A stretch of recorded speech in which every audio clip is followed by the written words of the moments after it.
मुजफ्फरपुर में जन सुराज अभियान के प्रमुख प्रशांत किशोर ने पूर्व मुख्यमंत्री लालू प्रसाद यादव और कांग्रेस नेता राहुल गांधी पर तीखा प्रहार किया है।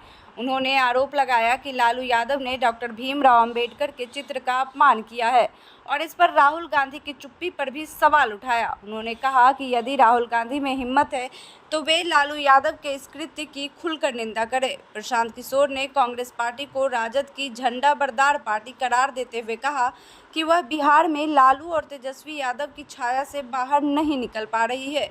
उन्होंने राहुल गांधी को ललकारते हुए कहा कि अगर उनमें राजनीतिक साहस है तो बिहार में अकेले चुनाव लड़कर दिखाएं।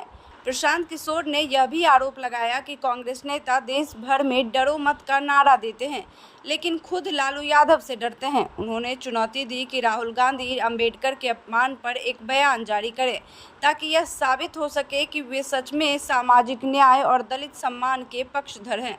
तेलंगाना के मुख्यमंत्री के उस बयान पर भी पीके ने राहुल को घेरा जिसमें बिहारियों का मजाक उड़ाया गया था। उन्होंने पूछा कि उस वक्त राहुल गांधी ने कोई प्रतिक्रिया क्यों नहीं दी जबकि वहां कांग्रेस की सरकार है। प्रशांत किशोर ने मुख्यमंत्री नीतीश कुमार की सेहत पर भी सवाल उठाते हुए कहा कि अगर जेडीयू को लगता है कि वे पूरी तरह स्वस्थ हैं तो उनके खिलाफ मानहानि का मुकदमा दर्ज कराएं। उन्होंने राज्य के स्वास्थ्य मंत्री मंगल पांडे से भी इस्तीफे की मांग की। उन्होंने कुडनी में मासूम बच्चे के साथ दुष्कर्म और उसकी हत्या के मामले में लापरवाही का आरोप लगाया और कहा कि स्वास्थ्य सेवाओं की बदहाली के लिए मंत्री जिम्मेदार है। उन्होंने याद दिलाया कि कोविड के समय भी उनकी नाकामी उजागर हुई थी।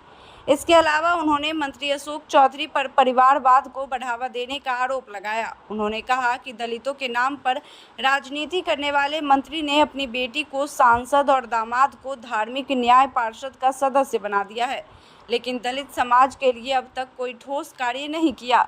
वहीं प्रेस कॉन्फ्रेंस में जनसुराज के जिलाध्यक्ष इंद्रभूषण सिंह, अशोक, डॉक्टर AK दास और अन्य कार्यकर्ता भी उपस्थित थे। प्रशांत किशोर ने यह भी ऐलान किया कि उनकी पार्टी जनसुराज राज्य की सभी 243 सीटों पर चुनाव लड़ेगी और प्रत्याशी जनता के सुझाव पर तय किए जाएंगे।